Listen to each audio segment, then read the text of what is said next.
كان القيادي بحركة حماس مشير المصري طبعا للإجابة على سؤال كان طرحه يعني الجميع اليوم في تونس حول الغموض الذي لف محاولة الاغتيال التي تعرض لها المهندس الطيران محمد الزويري بعد تصريحات زوجته التي أعلنت وأكدت أنه ينتمي لحركة حماس وأنه ناشط بحركة حماس وأنه يساعد حركة حماس والجناح العسكري لحركة المقاومة الإسلامية بغزة على صناعة الطائرات بدون طيار.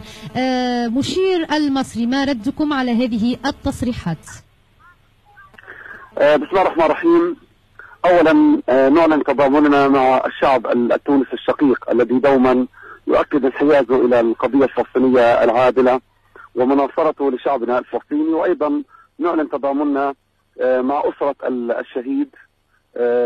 وندعو الله عز وجل ان يتغمده في عليين.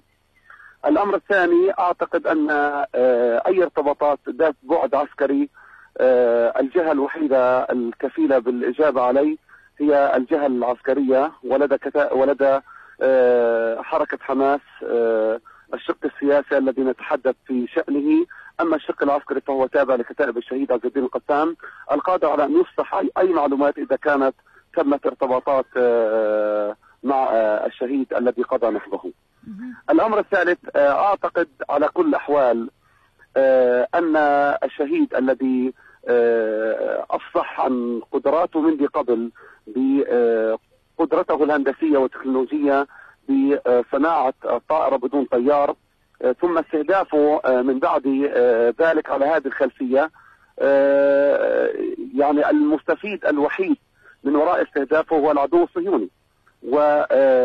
وأي متضرر من وراء ذلك هو الشعب التونسي والأمة العربية وكذلك القضية الفلسطينية، وكل فلسطيني أو عربي يمكن أن يستفيد من هذه التكنولوجيا العسكرية التي وصلت إليه عقلية هذا الشهيد. وبالتالي أعتقد أن العدو الصهيوني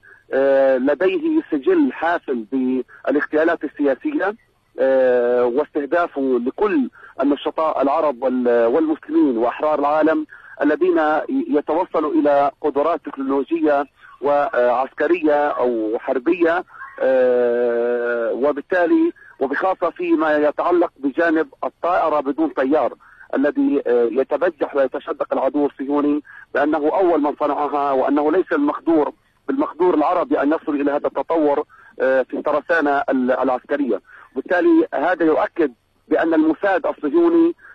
يقف وراء مثل هذه عمليات الاغتيال السياسي، وهو بالتأكيد لا يريد لأي عقلية عربية أن تصل بمداها إلى مكافأة العدو الصهيوني ولو في بعض الجوانب بالقدرات العسكرية، لئلا يتسلل مثل هذا العلم العسكري وهذه القدرات الهندسية والحربية إلى المقاومة الفلسطينية أو إلى من يناصر الشعب الفلسطيني. لأجل ذلك أنا أعتقد أن العدو الصهيوني متورط في مثل هذه عمليات الاغتيال، والذي بعتقد أن سجله حافل في هذا الجانب، سواء على مستوى الاغتيالات السياسية للنشطاء الفلسطينيين كما حدث قبل سنوات في دبي بحق الشهيد القائد محمود المذبوح، وكذلك في سوريا بحق القائد عز الدين خليل، وكذلك حتى بحق الشيخ فتحي الشقاقي الأمين العام لحركة الجهاد الإسلامي وهو في إحدى المطارات الدولية. وبالتالي فضلا عن قيادات عربية أيضا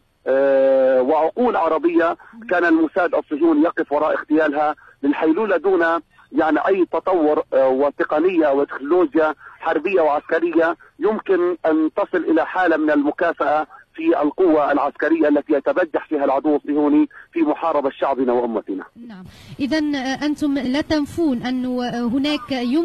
إمكانية علاقة ونشاط للمهندس محمد الزويري في حركة حماس، لكن يعني أيضا لا تؤكدون، تتركون ذلك للجناح العسكري. ليس المهم هنا أخت الكريمة، لكن الأهم أن هذا الشهيد تم اغتياله وتصفيته على خلفية قدرته العقلية على صناعة طائرة بدون طيار. وبالتالي من المستفيد من وراء اغتياله واضح أنه هو العدو الصهيوني، وهذا بالتأكيد يضع العدو الصهيوني أمام المسؤولية وتورطه في عملية الاغتيال السياسي.